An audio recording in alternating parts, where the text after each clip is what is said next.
It was an intense and emotional ending for the families of the victims of the crash and Jandre Dippenaar.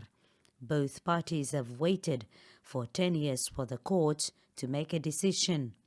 This is the first time a person was convicted of murder for causing a car accident in Namibia. Magistrate Poulton made an example of Dippenaar and gave him a 15-year prison term to deter future offenders. Poulton noted that the killing of people on roads is increasing on a scary level, and there is a daily outcry for the courts to do something. She said Dippenaar had total disregard for the road rules and other drivers when he drove like he was on a racetrack in December 2014. The magistrate believes his actions led to devastating consequences which shattered the dreams, desires, and lives of productive people.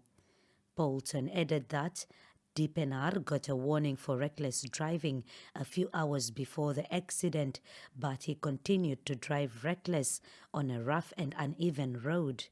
The magistrate also said family members of the victims have suffered because of Dippenaar. In his testimony this week, Jan Carl Horn, who lost his son J.C. Horn in the accident, said children should bury their parents and never vice versa. He said he struggled for 10 years to come to terms with the loss, and he cannot forgive Dippenaar. German national Antonio Josko was 16 years old and on holiday in Namibia when the accident killed her parents and sibling. She testified that her life has been in turmoil ever since, as she sustained serious injuries, struggled with suicidal thoughts, and suffers from flashbacks. Josko added that Dippenaar never apologized, even after she stopped being a state witness 7 years ago. The magistrate said Dippenaar only apologized in court 10 years after the accident, and she is not convinced that the apology is genuine or remorseful. For the reckless driving charge, the magistrate sentenced Dippenaar to $8,000 or 2 years imprisonment, while he was given a $2,000 fine or 3 years in prison for driving without a valid driver's license. You can now go and recover and try to heal. As I said in my witness there, every time that we come to the court, all the sores was ripped open. We couldn't heal.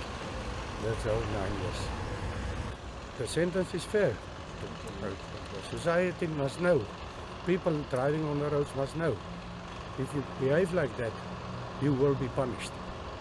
And that's right for Namibia. Moving on is just difficult and it will never really work out, but at least some part of the grief is that now has an end. And I don't have to go through this court process anymore, even though if the civil case is still going on. I think it was a fair judgment, yes. I think it was appropriate to give a high prison sentence. Dippenaar's defense lawyers, Albert Strydom and Petri Theron, revealed that they will appeal the sentence. Renate Rengura, NBC News, Swakopmund.